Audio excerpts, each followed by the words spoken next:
The dust rose in thick clouds around the hitching post outside McAllister's saloon, where 5 men stood in a loose circle, their voices carrying across the afternoon heat of Yuma, Arizona, like vultures circling prey. Rose Patterson stood 20 feet away, pretending to examine the dry goods in the general store window, while her cheeks burned with humiliation at every word that drifted her way. They spoke of her measurements like she was livestock, debated her worth in dollars and cents, wagered on who would claim her first now that her father had drunk himself to death and left her alone in this God-forsaken town. She clutched her worn reticule tighter, trying to block out their crude assessments, when a shadow fell across the boardwalk and a voice cut through the September heat like a blade through butter. "Next man who speaks loses teeth." The words were quiet, almost conversational, but they carried a weight that made the laughter die in those men's throats. Rose turned to see a tall cowboy she had never laid eyes on before, his frame lean and hard from years of range work, his hat pulled low enough to shadow his eyes. He wore dusty trail clothes and a gun belt that sat easy on his hips, and something about the way he stood there, utterly still and utterly certain, made those 5 men take an involuntary step backward. "Now hold on," started Buck Riley, the loudest of the bunch, a man who owned 3 saloons and thought that made him king of this corner of the Arizona territory. "We were just having a conversation. Ain't no law against talking." The cowboy's hand did not move toward his gun. He did not need it to. He simply looked at Buck Riley with eyes the color of winter sage, and Buck's words dried up like the Rio Colorado in August. "Your conversation is over. Find somewhere else to be." "You do not even know this girl," another man protested, his voice cracking slightly. "She ain't nothing to you. She is a human being who deserves to walk down a street without being appraised like a horse at auction," the cowboy said, his voice still carrying that dangerous quiet. "Now I have asked politely once. I will not ask twice." The 5 men looked at each other, weighing their odds and their pride. Buck Riley's face flushed red, but he was not stupid enough to push his luck with a man who stood like that, who spoke like that. They scattered like tumbleweeds, muttering curses under their breath, but moving nonetheless, disappearing into the saloon and down the dusty street. Rose found herself standing there, her heart hammering against her ribs, staring at this stranger who had just upended her entire afternoon with a handful of words. He turned to look at her then, and she saw his face properly for the first time.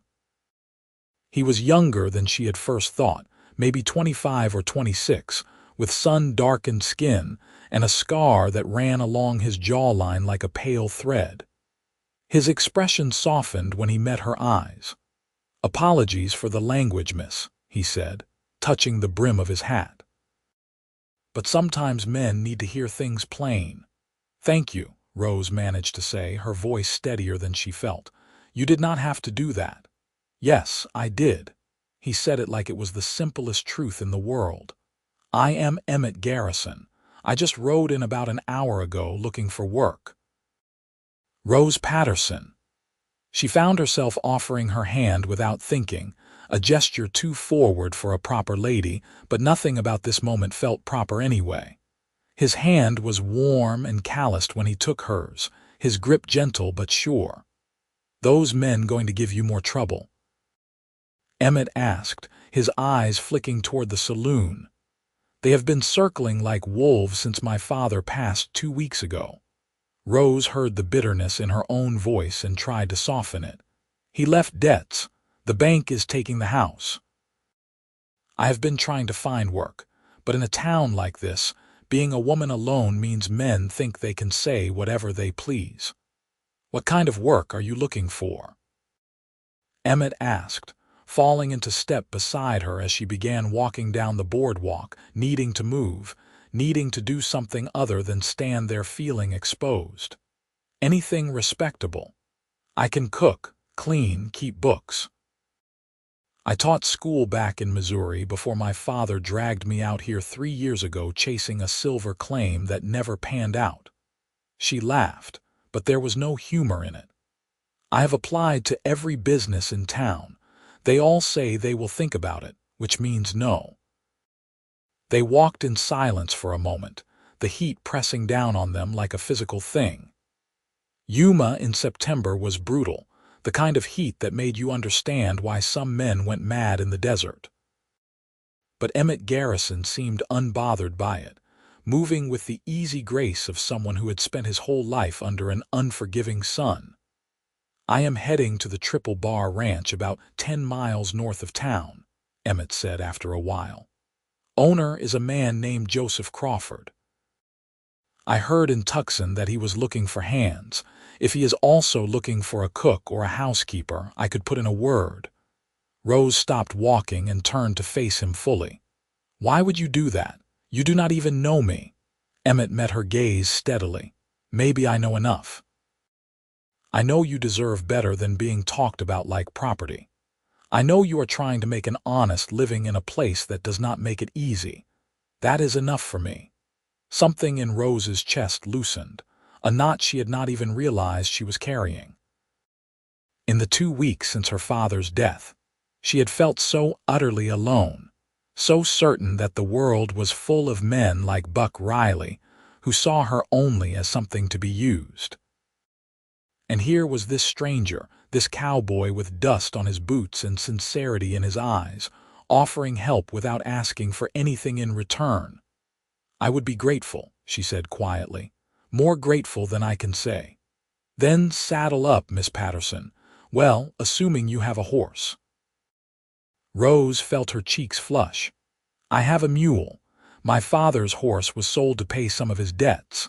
A mule will do just fine, Emmett said with the first hint of a smile she had seen from him. They are more reliable than horses anyway, smarter too. Rose went to collect her few belongings from the boarding house where she had been staying, paying by the week with money that was rapidly running out. The landlady, Mrs. Hutchins, gave her a sour look when she said she was leaving, clearly disappointed to lose even the meager rent Rose had been providing. But Rose did not care. She packed her 2 dresses, her mother's Bible, and the small wooden box that held her teaching certificate, and a few letters from friends back in Missouri. Everything she owned in the world fit into a single carpet bag. Emmett was waiting outside with his horse, a sturdy bay gelding, and her mule, old Jack, who looked skeptical about the whole arrangement. The mule had been her one companion these past weeks, and she rubbed his nose affectionately before securing her bag to the saddle. Ready? Emmett asked. As I will ever be. They rode out of Yuma as the afternoon sun began its slow descent toward the horizon, painting the desert in shades of gold and copper. The landscape was harsh but beautiful in its own way, all saguaro cacti and creosote bushes and rocky outcroppings that jutted from the earth like ancient bones. Rose had grown to appreciate the desert's stark beauty over the past 3 years, even as she missed the green hills of Missouri. Where are you from originally? Rose asked as they rode, needing to fill the silence with something other than the sound of hooves on hard, packed earth. West Texas, Emmett said. Little town called Fort Davis. My family had a small ranch there, cattle mostly. But my parents died when I was 16. Fever took them both within a week of each other. I sold the place and have been drifting ever since, taking work where I can find it. I am sorry, Rose said, and meant it. She knew what it was like to lose family, to be set adrift in a world that suddenly felt too large and too empty. It was a long time ago, Emmett said, but she heard the old pain in his voice, the kind that never quite healed, just scabbed over. What about you? You said Missouri. A town called Lexington on the Missouri River. My mother died when I was 12 and my father never quite recovered. He always had a fondness for whiskey, but after she passed, it became something more. He could not hold down work. We lost our house. I was teaching school and keeping us afloat, but then he heard about silver strikes in Arizona and became convinced that was our salvation. Rose shook her head at the memory. I begged him not to go, but he sold everything we had left and bought 2 train tickets west. Did he ever find silver? He found a dry hole and a lot of empty promises. We ended up in Yuma because it was where our money ran out. He worked odd jobs when he was sober enough, which was not often. I found work sewing for the general store, which kept us fed but not much else. She paused, surprised at how easy it was to talk to this man she had just met. He died in an alley behind the saloon. They said his heart gave out, but I think he just drank himself to death because he could not face what he had done to us. That is a hard burden to carry, Emmett said quietly. The hardest part is that I am angry at him, Rose admitted, voicing something she had not even said to herself in the dark hours of the night. I loved him, and I am angry at him, and I do not know how to hold both of those things at the same time. I think you just do, Emmett said. I think you hold them both, and eventually the sharp edges wear down enough that they do not cut so deep. But they never go away entirely. At least, mine have not. They rode in companionable silence after that, and Rose found herself studying Emmett Garrison from the corner of her eye. He sat his horse like he had been born in the saddle, his body moving with the animal's gait in a way that spoke of countless miles traveled. There was something solid about him, something steady that made her feel safer than she had felt in a very long time. The sun was touching the horizon when they saw the buildings of the Triple Bar Ranch rising from the desert floor.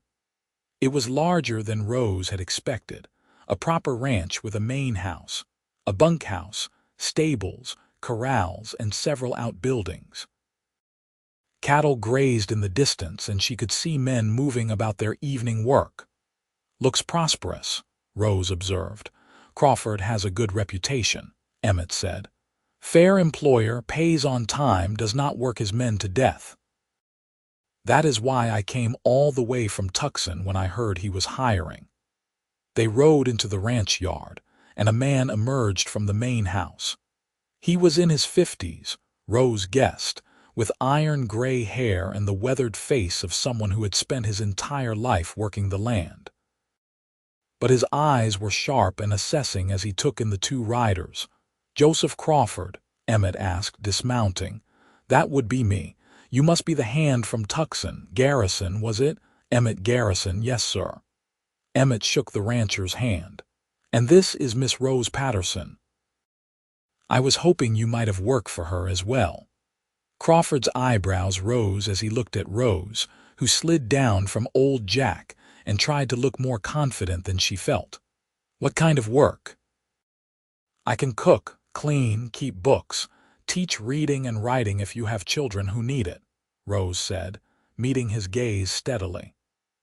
I worked as a schoolteacher in Missouri before coming west, and I have been supporting myself in Yuma these past years. My wife died last spring, Crawford said slowly, and Rose saw the grief that still lingered in his eyes.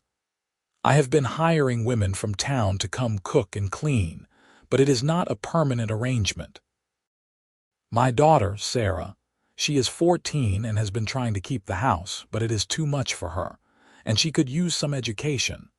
The circuit teacher only comes through every few months. Hope flared in Rose's chest, bright and painful. I would be happy to help with all of that if you are willing to give me a chance. Crawford studied her for a long moment, and Rose held her breath. She knew how she must look, dusty from the ride, her dress worn and patched, everything about her screaming desperation. But Crawford seemed to be looking deeper than that, weighing something internal. $20 a month, room and board included, he said finally. You would stay in the house, help Sarah with the housework and cooking, and teach her proper schooling. If it works out, we can discuss permanent arrangements after a trial period. Fair, more than fair, Rose said, relief washing over her in waves. Thank you, Mr. Crawford. You will not regret this. See that I do not, Crawford said, but there was no unkindness in his voice.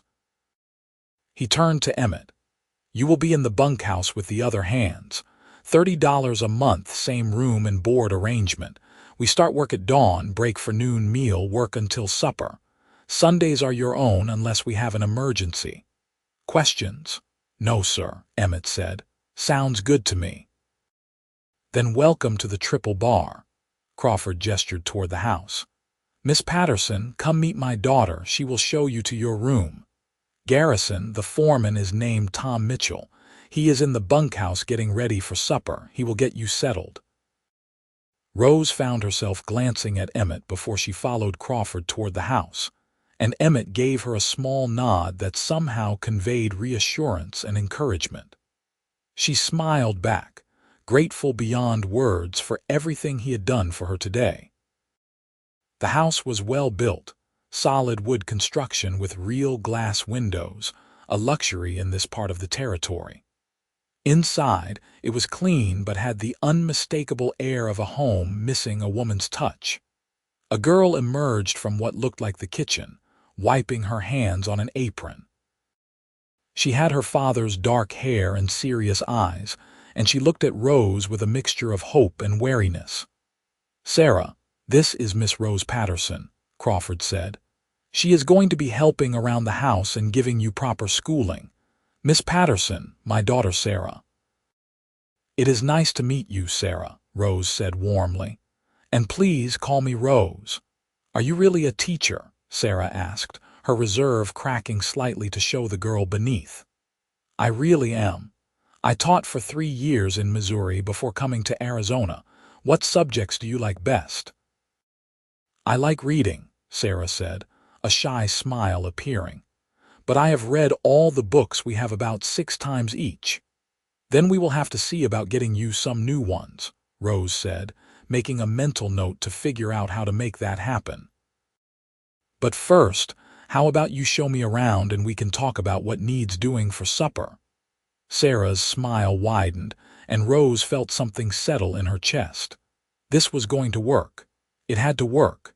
She had no other options left. The evening passed in a flurry of activity. Sarah showed Rose to a small but comfortable room on the 2nd floor of the house, with a real bed and a window that looked out over the desert. Rose unpacked her meager belongings, changed into her other dress, and then joined Sarah in the kitchen to prepare supper for the ranch hands.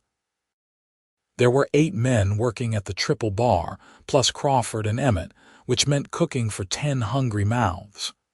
We usually make a big pot of stew or beans, Sarah explained as they worked together, and biscuits if we have time. The men do not complain much as long as there is plenty of it and it is hot. Then let us make the best stew they have ever tasted, Rose said, rolling up her sleeves. She had learned to cook by necessity after her mother died, and she had gotten good at making filling meals from simple ingredients. They had beef from a recent butchering, onions, potatoes, and the wild herbs Sarah had gathered from the desert. Rose showed the girl how to season the meat properly, how to layer the flavors so the stew would be rich and satisfying. The men came in as the sun was setting, dusty and tired from a day's work. They washed up at the pump outside and then filed into the ranch house dining room, a large space with a long table that could seat everyone. Rose helped Sarah carry out the bowls of stew and plates of biscuits, very aware of the men's eyes on her as they took their seats. Crawford sat at the head of the table with Sarah on his right. Emmett ended up near the middle, and Rose noticed how he kept his attention on his food, not joining in the low conversations around him. He was the new man, she realized, still proving himself to this crew. Miss Patterson, this stew is excellent, Crawford said after his first few bites, and there were murmurs of agreement around the table. Sarah did most of the work, Rose said. which was not entirely true but earned her a grateful look from the girl. "She knows this kitchen better than I do." "Well, between the two of you, I think we are in good hands," Crawford said. After supper, Rose and Sarah cleaned up while the men returned to the bunkhouse. Crawford retreated to his study to work on the ranch accounts, leaving the kitchen to the women.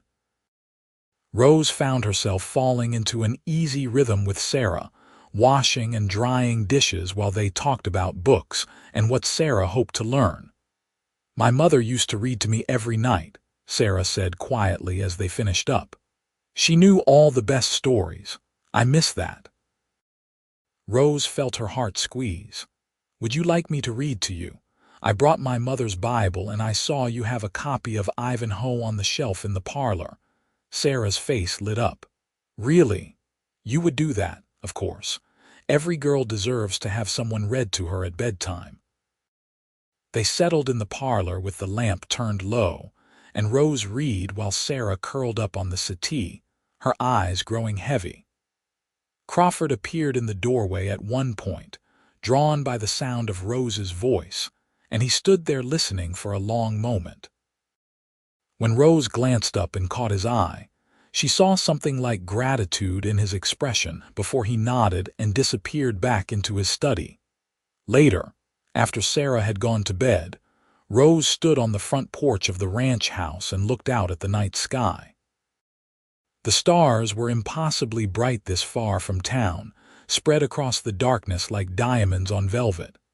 The desert cooled quickly after sunset, and she wrapped her arms around herself against the chill. "Beautiful, is it not?" She turned to find Emmett approaching from the direction of the bunkhouse, his hat in his hands. "I thought you would be settling in with the other men." "I am not much for card games and small talk," Emmett said, coming to stand beside her at the porch rail. "Figured I would take a walk, clear my head. Today has been quite a day." "That is one way to put it," Rose said with a soft laugh. "This morning I was being auctioned off like cattle on a Yuma street corner. Tonight I have a job, a roof over my head, and a girl who actually wants to learn from me. I keep thinking I am going to wake up and find it was all a dream." "It is real," Emmett said quietly. "You earned this, Rose. The way you talked to Crawford, the way you handled Sarah, the cooking tonight, you impressed everyone, and that was all you." Rose felt warmth spread through her chest at his words, at the use of her first name. "None of it would have happened if you had not stood up for me, if you had not offered to bring me here. Why did you do that, Emmett? Really?" Emmett was quiet for a long moment, staring out at the dark desert.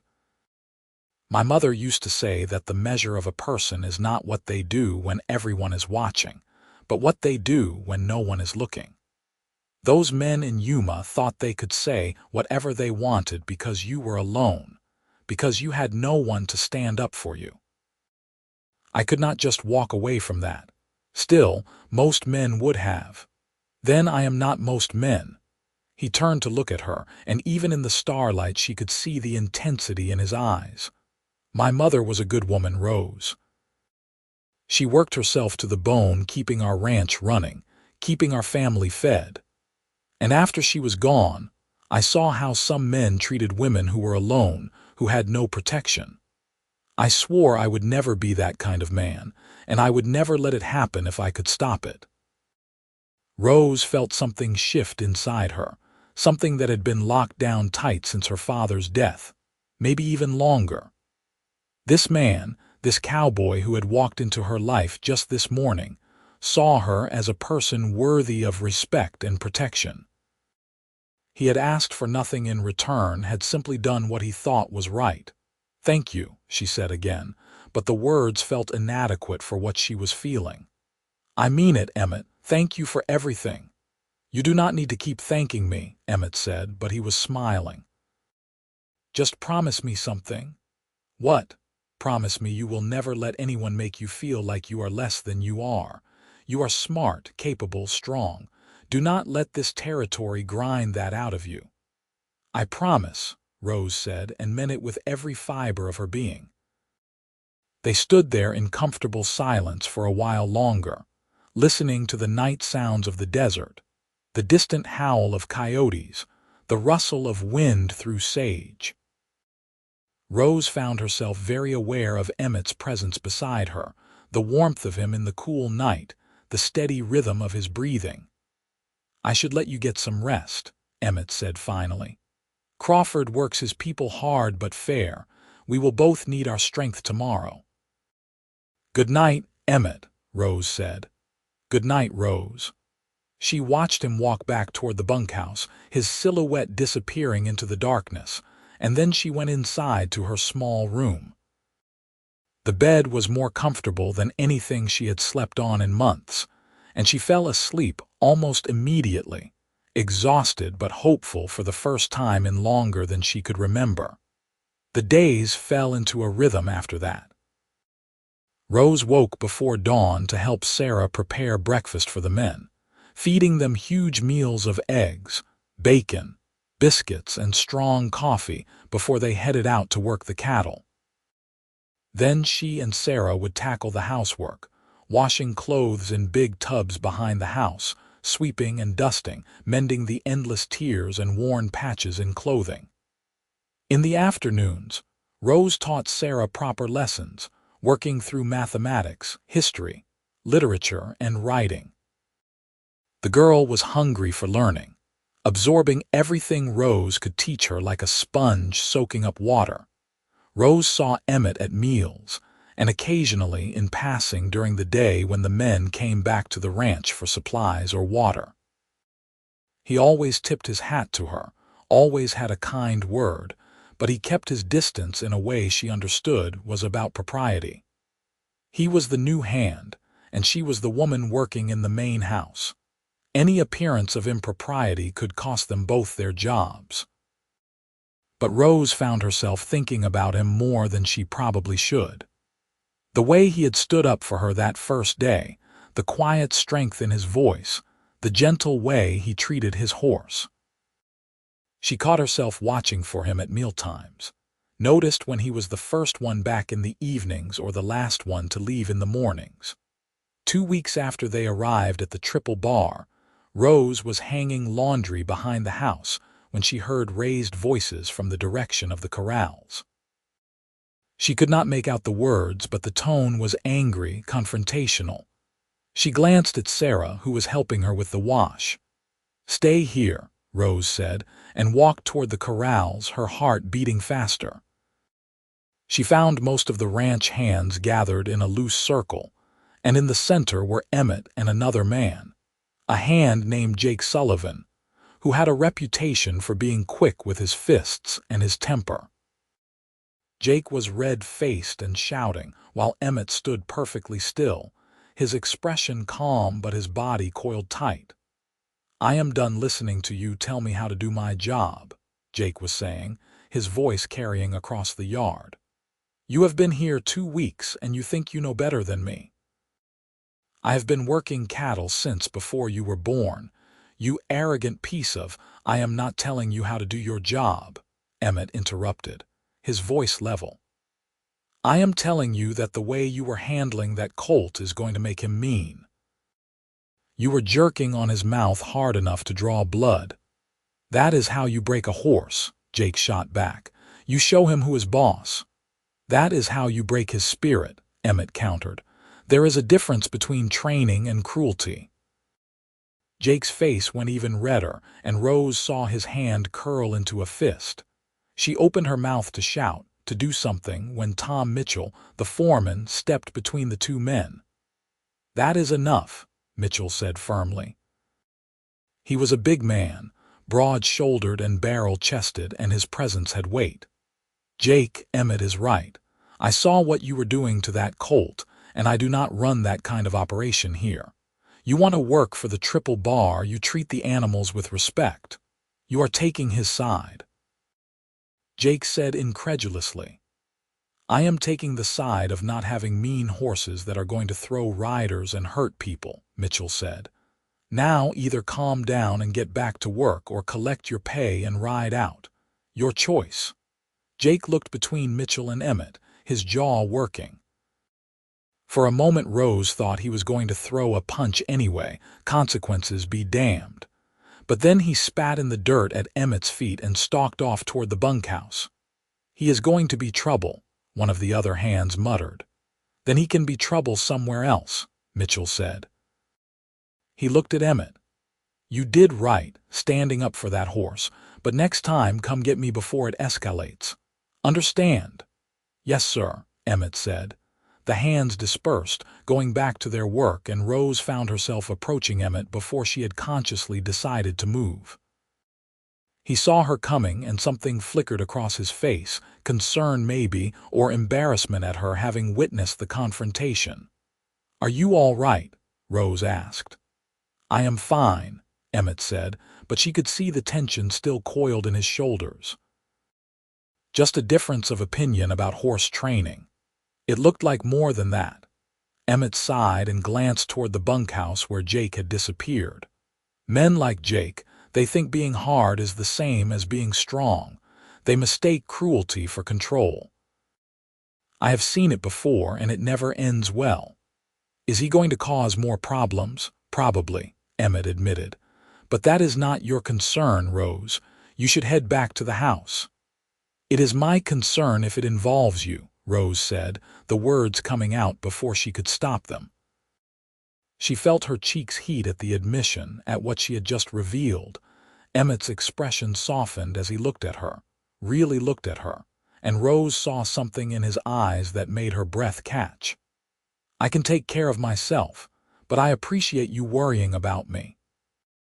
"Someone has to," Rose said, trying to lighten the moment even as her heart hammered in her chest. "Rose," Emmett said quietly, taking a half-step closer. They were in full view of anyone who cared to look, but suddenly Rose did not care. "I need to say something, and I need you to listen without interrupting." "Can you do that?" She nodded, not trusting her voice. "Since the day I met you, I have not been able to stop thinking about you," Emmett said, his voice low and intense. "The way you held your head high when those men were talking about you like you were nothing. The way you took a chance on coming here with a stranger. The way you are with Sarah, patient and kind. The way you look at the sunset like it is the most beautiful thing you have ever seen. I know it has only been 2 weeks. I know this is not proper. But I would be lying if I said I did not feel something for you, Rose Patterson, something I have never felt before." Rose felt like all the air had been sucked out of the world. She stared at Emmett, at this good, honest man who had just laid his heart bare in the middle of a dusty ranch yard, and she knew with absolute certainty that she felt the same way. "I think about you too," she said, her voice barely above a whisper. "Every morning when the men come in for breakfast, I look for you first. Every evening I find excuses to be outside just in case you walk by. I have tried to tell myself it is too soon, that we barely know each other, but my heart does not seem to care about logic." Emmett's face broke into a smile, the first real, unguarded smile she had seen from him, and it transformed him from handsome to devastating. "So what do we do about it?" "We take it slow," Rose said, forcing herself to be practical even as every part of her wanted to throw caution to the wind. "We both need these jobs, Emmett. We cannot afford to do anything that would jeopardize that, but maybe we could walk together sometimes in the evenings when the work is done. Maybe we could talk, get to know each other properly." "I would like that," Emmett said. "I would like that very much."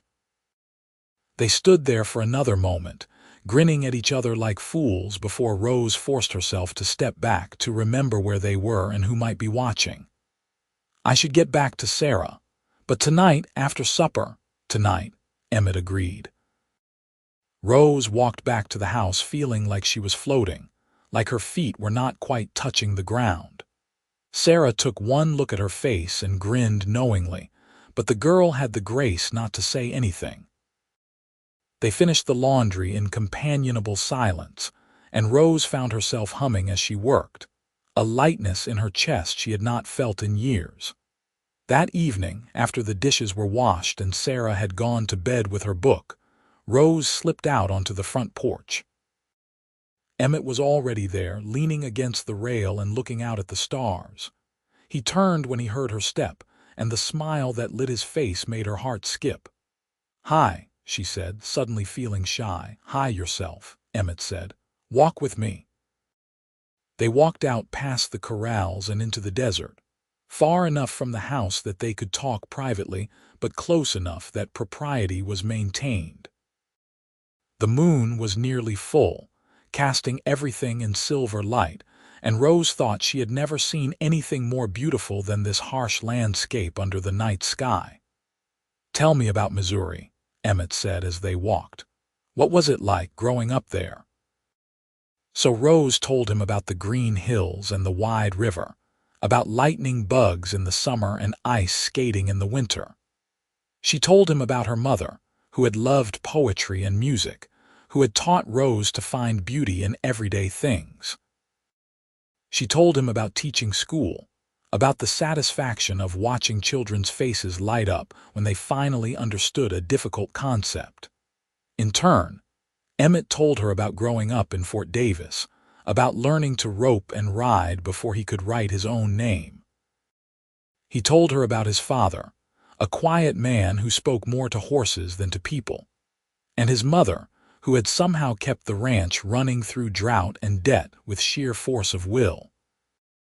He told her about the years since their deaths, drifting from ranch to ranch, never quite finding a place that felt like home. "You think you could stay here?" Rose asked. "At the Triple Bar, I mean. Does it feel like it could be home?" Emmett was quiet for a long moment, and when he spoke, his voice was careful. "I think it could be, if I had a reason to stay." Rose's heart hammered in her chest. "What kind of reason? The kind that makes a place worth putting down roots," Emmett said, stopping and turning to face her. "The kind that makes a man want to build something instead of just drift. Does that make sense?" "Yes," Rose breathed.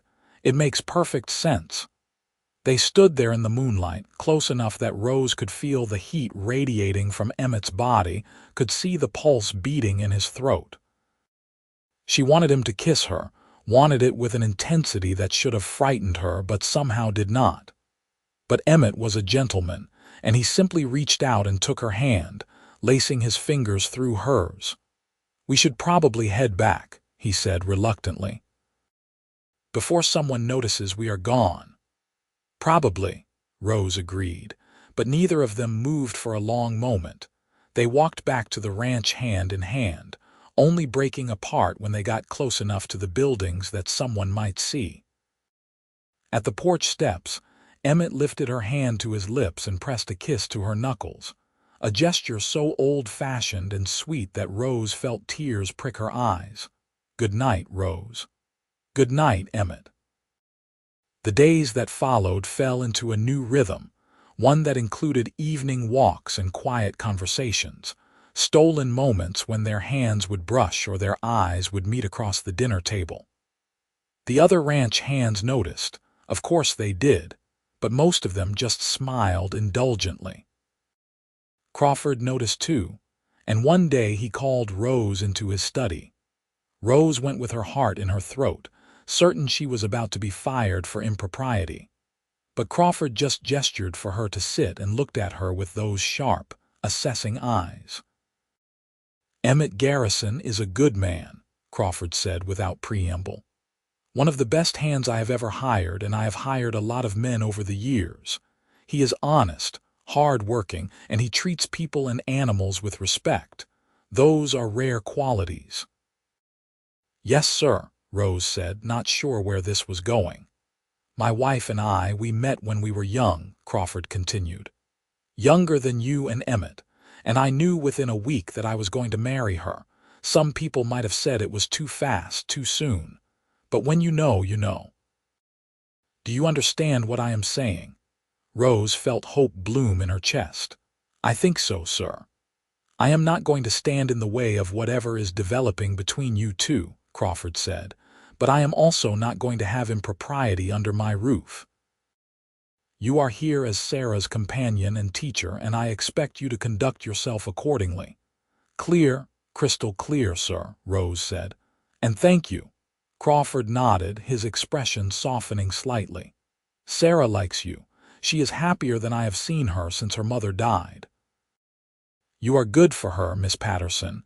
I would hate to lose you." "You will not lose me," Rose promised. "This is the first place that has felt like home since I left Missouri." 2 more weeks passed in this careful dance of propriety and growing affection. Rose taught Sarah, cooked meals, kept the house, and every evening she walked with Emmett under the stars. They talked about everything and nothing, learning each other's thoughts and dreams and fears. Emmett told her about his hope of one day having his own small ranch. Nothing fancy, just a place to call his own. Rose told him about her dream of opening a real school, one where children could come every day and get a proper education. "Maybe someday we could do both," Emmett said one night, the words hanging in the air between them like a promise. "Maybe we could," Rose whispered back. It was a Saturday night, nearly a month after they had arrived at the Triple Bar, when everything came to a head. Some of the hands had ridden into Yuma for drinking and cards, Jake Sullivan among them. Emmett had stayed at the ranch, as he usually did, preferring Rose's company to a loud saloon. They were sitting on the porch steps, Rose's head resting on Emmett's shoulder in a moment of impropriety they both pretended was accidental, when they heard horses approaching fast. The hands who had gone to town came thundering into the yard, and Rose could tell immediately something was wrong. Their faces were grim in the moonlight, and they were looking around like they expected trouble. "What happened?" Emmett called, standing up. "Jake got into it with some men in town," one of the hands, a man named Pete, said as he dismounted. "They were talking about Miss Patterson, saying crude things, and Jake took exception. Started a brawl. We got him out of there before the sheriff could lock him up, but those men are mad. They are talking about riding out here." Rose felt ice slide down her spine. "What men?" "Buck Riley and his crowd," Pete said, and Rose recognized the names of the men who had been talking about her that first day in Yuma. "They are drunk and mean, and they are saying things about you, miss. Things I will not repeat." Emmett's expression went hard, his jaw clenching. "How many are coming?" "Maybe 7, 8 men. They were still gathering a posse when we left." Crawford emerged from the house, clearly having heard the commotion. "Get the rifles from the bunkhouse. Everyone armed and ready. Pete, ride to the Morrison Ranch and ask for help. Tell them we may have trouble." "Sir, this is my fault," Rose said, her voice shaking. "If they are coming because of me, this is not your fault," Crawford cut her off firmly. "This is about drunk men looking for an excuse to cause trouble. You are part of this ranch, Rose, and we protect our own." The next hour was tense preparation. The men armed themselves, positioned themselves around the ranch buildings, made sure all the women were safe inside the main house. Rose stayed with Sarah, who was frightened but trying to be brave. Crawford gave them a rifle and showed them how to bar the doors. "It probably will not come to shooting," Crawford said, though his expression said he was not entirely sure of that. "But if it does, you stay inside and keep your heads down. Understand?" "Yes, sir," Rose said, putting her arm around Sarah. Emmett appeared in the doorway, his rifle in his hands but his eyes on Rose. "Can I talk to you for a moment? Outside?" Rose glanced at Sarah, who nodded bravely, and then followed Emmett out onto the porch. The ranch yard was lit by torches now, casting everything in flickering orange light. The other hands were shadows with guns, watching the road from town. "Listen to me," Emmett said urgently, taking her hands in his. "If things go bad, if they get past us, you take Sarah and you run. There is a wash about a mile north, big enough to hide in. You go there and you stay there until someone you trust comes to get you. Do you understand?" "Emmett, I cannot just leave." "Yes, you can," Emmett interrupted. You can and you will, because I need to know you are safe. I need to know that no matter what happens, you are going to be all right. Rose felt tears sting her eyes. Nothing is going to happen to you. I will not let it. Rose, Emmett said, and then he did what he had been so carefully not doing for the past month. He pulled her close and kissed her, soft and desperate and full of everything they had not yet said to each other. Rose kissed him back, her hands fisting in his shirt, trying to pour every feeling she had into this moment because she was suddenly terrified it might be their only one. When they broke apart, Emmett rested his forehead against hers. I love you, he said simply. I need you to know that. I have loved you since the moment I saw you standing on that street corner, refusing to let those men break your spirit. I love you too, Rose said, the words coming out fierce and certain. So you better not do anything stupid out here. You better come back to me, Emmett Garrison, because I am not done with you yet. He smiled, quick and heartbreaking, and then he was gone, rejoining the other men in the yard. Rose went back inside to Sarah, her lips still tingling from that kiss, her heart lodged somewhere in her throat. They waited. Rose had never known time could move so slowly, each minute stretching out like hours. She held Sarah's hand and listened to the night sounds, the nervous shifting of the horses, the low murmur of the men's voices. And then, finally, they heard it. Hoofbeats coming fast, coming closer. They are here, someone shouted, and Rose felt Sarah grip her hand tighter. Rose moved to the window, peering out through a gap in the curtains. She could see the riders now, maybe 10 of them, carrying torches and guns. Buck Riley was in the lead, his face flushed and mean even from a distance. They pulled up at the edge of the ranch yard, facing down Crawford and his men. We want the girl, Buck shouted, his voice slurred with drink. Send her out and nobody needs to get hurt. There is no girl here for you, Crawford called back, his voice carrying clear and hard.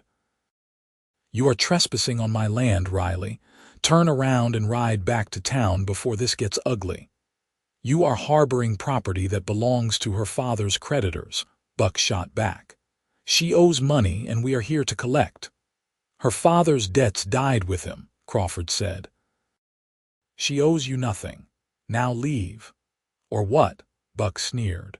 You are going to shoot us, over some whore who he did not get to finish the sentence. The crack of a rifle shot split the night and Buck's hat went flying off his head. The horses spooked, rearing and neighing, and the men fought to control them. The next bullet does not hit the hat, Emmett's voice rang out, and Rose could hear the deadly promise in it. I suggest you listen to Mr. Crawford and leave while you still can. For a tense moment, nobody moved. Buck and his men looked at the ranch hands, all armed and positioned for defense, and seemed to be calculating their odds. Rose held her breath, certain this was about to explode into violence. Then another sound cut through the night. More hoofbeats, coming from the opposite direction. Pete had made it to the Morrison ranch and help was arriving. Maybe a dozen riders came thundering into the yard, all armed, all looking ready for a fight. The odds had just shifted dramatically, and Buck Riley was drunk but not stupid. He looked at the reinforcements, looked at Crawford's determined face, and seemed to deflate. This is not over, Buck said, but the bluster was gone from his voice. Yes, it is, Crawford said flatly. You come near this ranch again, you come near Miss Patterson again, and I will make sure the sheriff knows you were leading an armed mob onto private property. That is a hanging offense, Riley. Think real hard about whether your pride is worth your neck. Buck glared at him, then at the house where he knew Rose was watching. But he wheeled his horse around and kicked it into a gallop, heading back toward town. His men followed, looking relieved to escape without bloodshed. The tension drained out of the yard. Men lowered their rifles, started breathing normally again. Crawford thanked the Morrison ranch hands for coming, offered them coffee and food before they headed home. Rose sagged against the wall, her legs suddenly weak. "It is over," she told Sarah, who was crying quietly. "They are gone." "Were they really going to hurt us?" "I do not know," Rose said honestly. "But they did not, and that is what matters." She waited until the Morrison men had left and things had calmed down before venturing outside. Emmett was standing by the corral, staring out at the dark desert, his rifle still in his hands. Rose walked up beside him, not touching but close. "That was quite a shot," she said softly, "taking off his hat like that." "I was aiming for his hat," Emmett said, but there was a tremor in his voice that told her how close things had come, how easily this night could have ended in death. "Rose, if anything had happened to you—" "It did not," Rose interrupted, taking his hand. "Nothing happened because you protected me. Again, you keep doing that, you know." "I will keep doing it for as long as you will let me," Emmett said, turning to face her. His eyes were intense in the torchlight, burning with something fierce and unshakable. "I meant what I said earlier. I love you. I want to marry you, Rose Patterson. I want to build a life with you, have children with you, grow old with you. I know it is fast. I know we have only known each other a month, but I have never been more certain of anything." Rose felt tears spill down her cheeks, but they were good tears, happy tears. "Yes," she said, laughing through the crying. "Yes, I will marry you, Emmett Garrison. Nothing would make me happier." Emmett kissed her again, and this time there was no fear or desperation behind it, just joy and promise and the certainty of a future together. The hands who were still in the yard cheered and whistled, and Rose did not even care that they were being watched. Let the whole world know. She was going to marry this man, this good and brave man who had seen her as a person worth defending. Crawford gave them his blessing the next day, and they began making plans for a wedding. It would be simple, they decided, just a ceremony in Yuma with the ranch family as witnesses. Crawford offered to pay for Rose's wedding dress, a gift that brought her to tears. Sarah was over the moon at the prospect of a wedding, throwing herself into helping with preparations. They were married 3 weeks later on a clear October morning when the desert heat had finally broken, and the air held the promise of cooler weather to come. Rose wore a simple blue dress that Sarah had helped her make, with wildflowers in her hair. Emmett wore his best shirt and a new vest that Crawford had insisted on buying him. They stood before a justice of the peace in Yuma, surrounded by everyone from the Triple Bar and a few townspeople who had come to wish them well. When the justice asked if they took each other for husband and wife, Rose looked into Emmett's eyes and said, "I do," with her whole heart. And when Emmett slipped a simple gold band onto her finger, a ring he had bought with his saved wages, Rose knew she was the luckiest woman in the Arizona Territory. They had a wedding dinner at the ranch that evening, with music and dancing and more food than they could possibly eat. The hands played fiddle and guitar, and Emmett swept Rose around the yard in a clumsy waltz that made her laugh with pure delight. Crawford danced with Sarah, and even Tom Mitchell got pulled into a few reels by the other hands.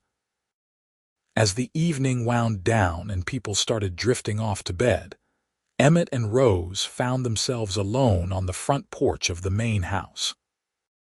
Crawford had given them the evening off, understanding that newlyweds needed privacy, and had arranged for them to stay in a small line shack about a mile from the main ranch.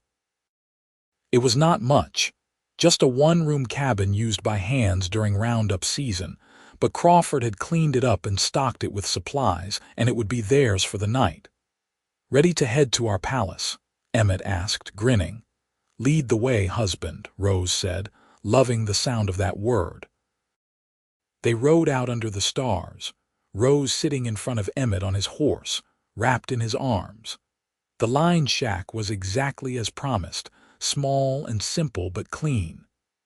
Someone, probably Sarah, had left wildflowers in a jar on the table and fresh linens on the bed.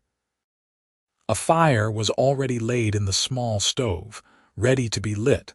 Emmett helped Rose down from the horse and then stood there for a moment, just looking at her in the moonlight. "I still cannot quite believe this is real," he admitted. "That you are my wife." "I am real," Rose said, taking his hand and placing it over her heart. "This is real. We are real." They made love that night with a tenderness and passion that took Rose's breath away. Emmett was gentle and patient, attuned to her every reaction, making sure she felt safe and cherished. Afterward, they lay tangled together in the narrow bed, skin against skin, hearts beating in sync. "I never thought I would have this," Rose said quietly into the darkness. "After my mother died and my father fell apart, I thought happiness was something that happened to other people. I thought I would spend my whole life just surviving." "You are going to do a lot more than survive," Emmett promised, kissing her temple. "We are going to build something beautiful, Rose. I promise you that." They returned to the triple bar the next day to cheers and ribbing from the hands. Crawford had a surprise for them. He had decided to promote Emmett to assistant foreman, a position that came with a small cabin on the ranch property. It was nothing fancy, just 2 rooms and a lean-to kitchen, but it was theirs. They could make it a home. Rose threw herself into fixing up the cabin, sewing curtains and making it cozy. Sarah helped, delighted to have a project, and the girl spent almost as much time in Rose and Emmett's cabin as she did in the main house. Rose continued teaching her, now adding cooking and homemaking skills to the academic lessons. The months passed quickly. Winter came to the desert, cold nights and crisp days, and Rose learned to love this harsh landscape in a whole new way.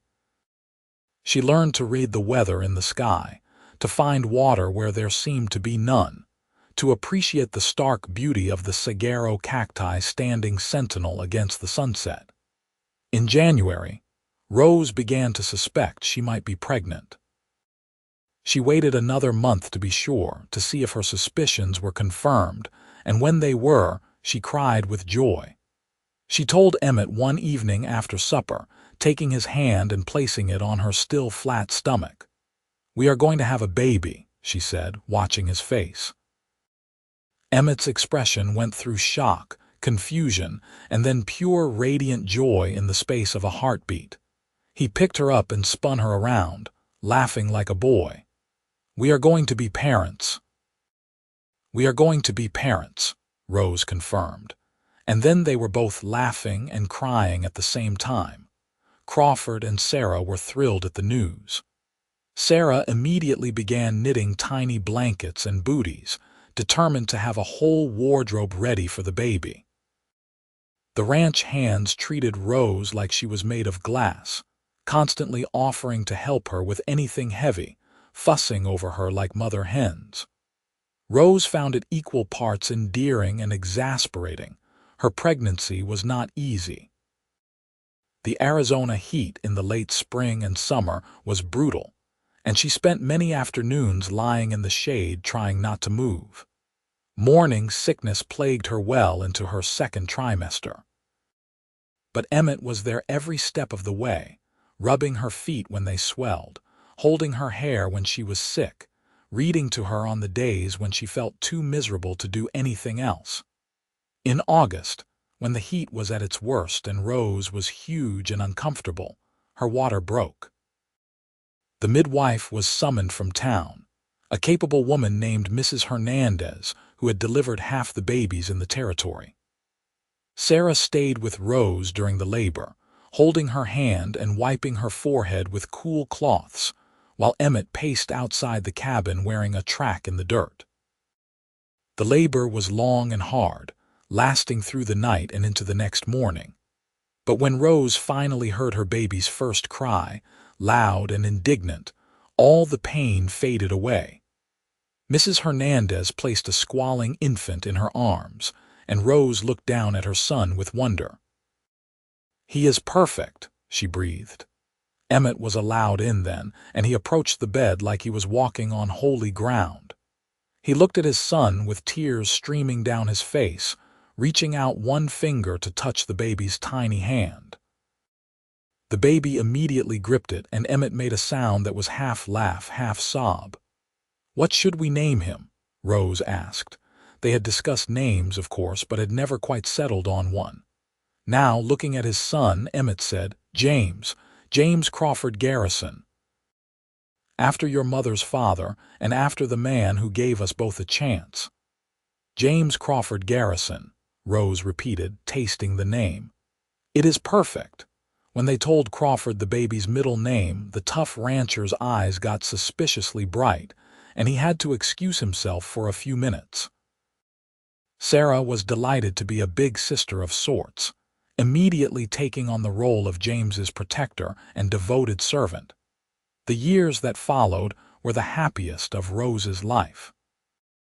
They had 2 more children, a daughter named Mary Grace when James was 2, and another son, Thomas Elliot, 3 years after that. The cabin got expanded to accommodate the growing family, gaining 2 more rooms and a proper porch. Emmett thrived as assistant foreman, earning Crawford's trust and respect.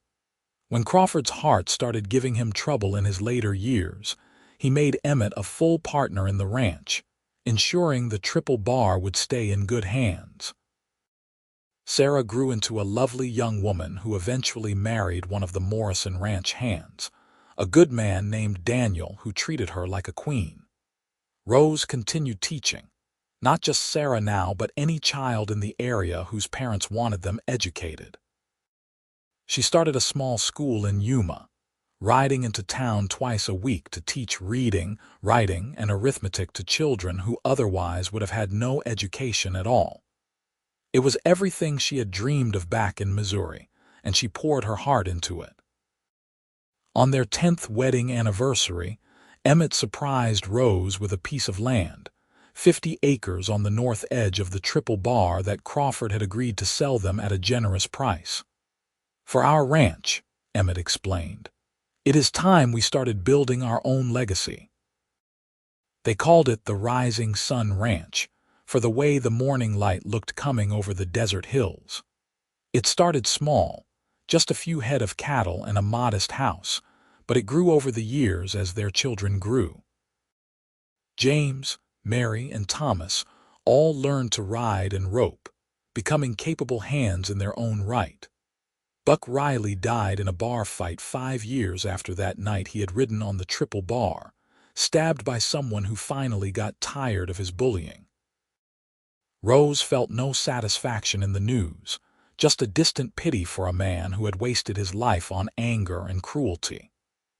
The other men who had been with him that night scattered to the winds, and Rose never heard from any of them again. On their 20th anniversary, Rose and Emmett took a rare day off from ranch work to ride out to the spot where Emmett had first told her he loved her. It was the same desert, the same endless sky, but everything else had changed. They were older now, weathered by sun and wind and years of hard work, but they were also deeper, richer, more fully themselves than they had been at 20 and 23. "You ever regret it?" Rose asked as they stood there hand in hand. "Taking a chance on me that day in Yuma?" Emmett turned to look at her, and the love in his eyes was as strong as it had been that first day. "Not for a single second. You are the best thing that ever happened to me, Rose Garrison. You and our children and this life we have built together. I would do it all again in a heartbeat." "Even the part where Buck Riley tried to raid the ranch, especially that part," Emmett said with a grin. "It gave me an excuse to shoot his hat off." Rose laughed and leaned into her husband, feeling the solid warmth of him, the steadiness that had been her anchor for 20 years. They had built something beautiful together, just as he had promised that first night.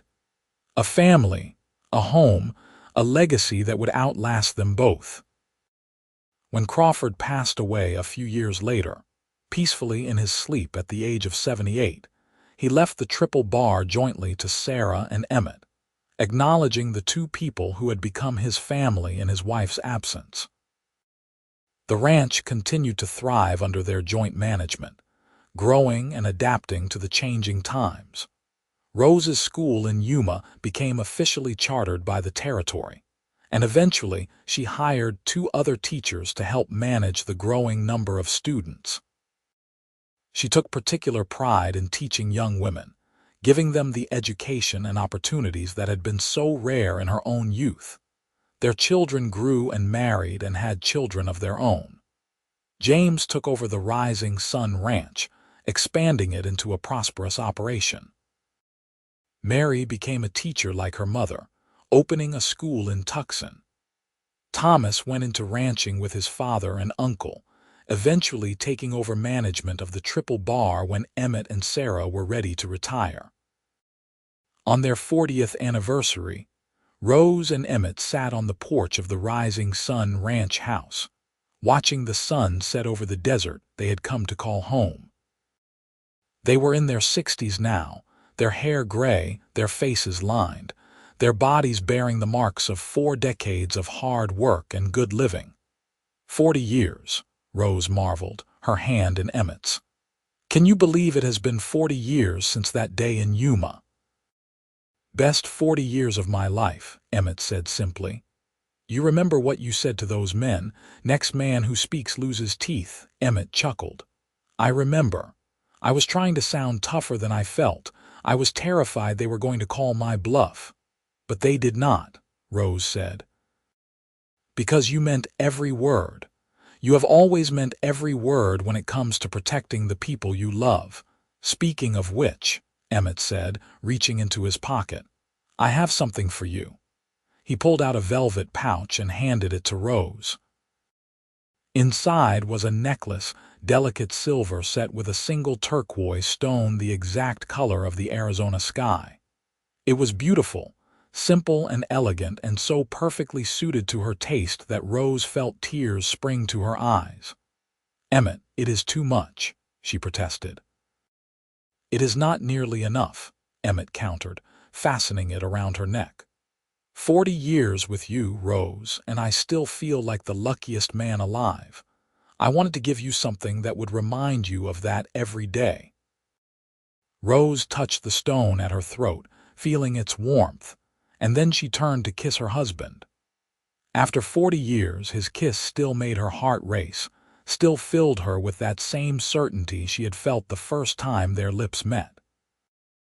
They had weathered drought and flood, boom and bust, joy and sorrow. They had raised 3 children and watched them flourish. They had built 2 ranches from nothing but sweat and determination. They had loved each other through everything life had thrown at them, and that love had only grown stronger with each passing year. As the sun dipped below the horizon, painting the sky in brilliant shades of orange and purple, Rose leaned her head on Emmett's shoulder and felt completely, utterly content. This was the life she had barely dared to dream of during those dark days in Yuma, when men had spoken of her like property, and her future had seemed so bleak. And it had all started with a cowboy who said 5 simple words that changed everything. Next man who speaks loses teeth. Those words had been a promise and a protection, the beginning of a love story that spanned decades. Rose had been rescued that day, not like a damsel in a fairy tale, but like a person who deserved respect and dignity. And she had spent the rest of her life living up to that moment, proving that she was exactly who Emmett had seen her to be from the very beginning, strong, capable, worth defending. In the years that followed, Rose and Emmett settled into the comfortable rhythm of a long marriage. They worked side by side on the ranch, teaching their grandchildren the skills they would need to carry on the family legacy. They traveled occasionally, taking trips to San Francisco and even once to Missouri, so Rose could show Emmett where she had grown up. The Arizona Territory became the state of Arizona in their later years, and they watched as Yuma transformed from a rough frontier town into a proper city with schools and churches and law and order.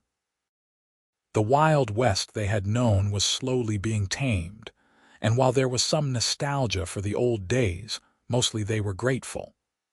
Life was easier now, safer, full of possibilities that had not existed when they were young. On their 50th anniversary, the entire family gathered at the Rising Sun Ranch for a celebration.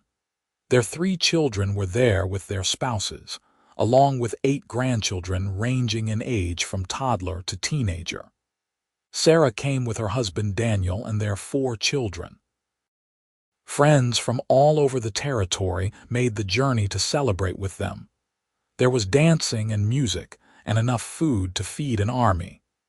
James gave a toast to his parents, speaking of their love and dedication, the example they had set for all of them. Rose cried happy tears while Emmett squeezed her hand under the table. That night, after everyone had gone to bed or headed home, Rose and Emmett walked out to their favorite spot on the property, a slight rise that gave them a view of the entire ranch spread out below. The moon was full, casting everything in silver light, and the desert was alive with night sounds. 50 years, Emmett said wonderingly. That seems impossible. I still feel like that young cowboy riding into Yuma looking for work.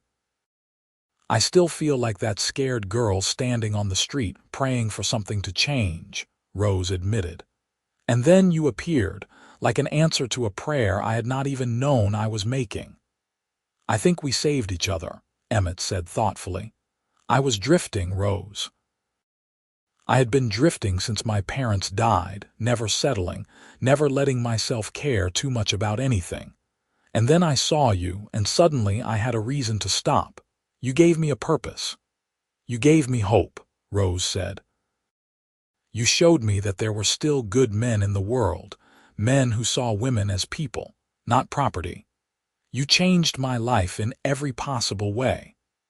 They stood there holding each other as they had 1,000 times before, but it never got old. The comfort of a familiar embrace, the rightness of being exactly where they belonged. They had been so young when they met, practically children despite being adults by the standards of their time. They had grown up together, learned together, built a life together from absolutely nothing. I do not have many regrets, Rose said quietly, but I wish we could have had more time. 50 years sounds like a lot, but it is not enough. It will never be enough. Then we will just have to make the most of whatever time we have left, Emmett said, kissing the top of her head. Every single day is a gift, Rose. I learned that a long time ago. They returned to the house arm in arm, and Rose knew with certainty that whatever years remained to them, they would face them together. That was all she had ever wanted, all she would ever need. Emmett passed away on a cool morning in early spring when he was 76 years old. He had been working with the horses, doing what he loved, when his heart simply gave out. He was gone before he hit the ground, the doctor said later. He had not suffered. Rose grieved deeply, but without bitterness. They had been married for 53 years, and she had loved every one of them. She had his children and grandchildren around her, a legacy of love that would continue long after both of them were gone. And she had the memories of a life well lived, full of purpose and passion and partnership. She continued to live at the Rising Sun Ranch, cared for by her children but still fiercely independent. She kept teaching at the school in Yuma until she was 80, only stopping when her eyes finally started failing her. She spent her days with her grandchildren and great-grandchildren, telling them stories of the old days, of how their grandfather had stood up for her when no one else would, how 5 simple words had changed the course of her entire life.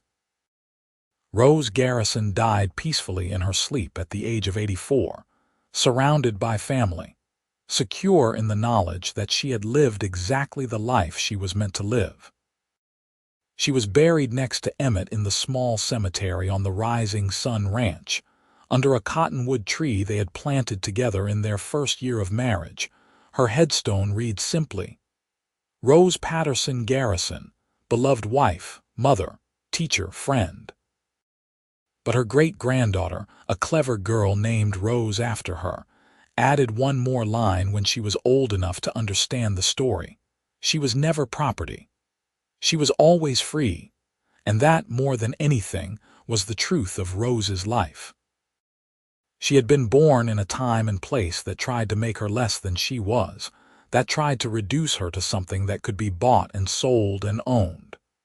But she had refused to accept that definition. And when a cowboy named Emmett Garrison had seen her true worth, when he had stood up and said those 5 words that would echo through the decades, he had not been rescuing her so much as recognizing what was already there, her strength, her dignity, her humanity. The Rising Sun Ranch continued to thrive for generations, passed down through Rose and Emmett's descendants. The story of how it all began, of that day in Yuma when a cowboy stood up for a woman he had never met, became family legend. Great-grandchildren told it to their great-grandchildren, embellishing some details, forgetting others, but always keeping the heart of it intact. In a time when women were often treated as less than human, one man had drawn a line in the sand and said no more. And the woman he defended had proven herself worthy of that faith 1,000 times over, building a legacy that outlasted both of them. That was the true measure of their love, not the passion of their early days or even the comfort of their later years, but the way they had lifted each other up, had made each other better, had created something beautiful and lasting out of a chance meeting on a dusty street. Next man who speaks loses teeth. 5 words that changed 2 lives, that created a family, that built an empire of love and legacy stretching across generations. 5 words that proved kindness and courage could triumph over cruelty and disrespect. 5 words that were really just the beginning of a love story that would never truly end, living on in the hearts and memories of everyone who came after. And somewhere, in whatever place souls go after this life, Rose and Emmett were together again, riding across an endless desert under an eternal sunset, young and in love and finally, perfectly home.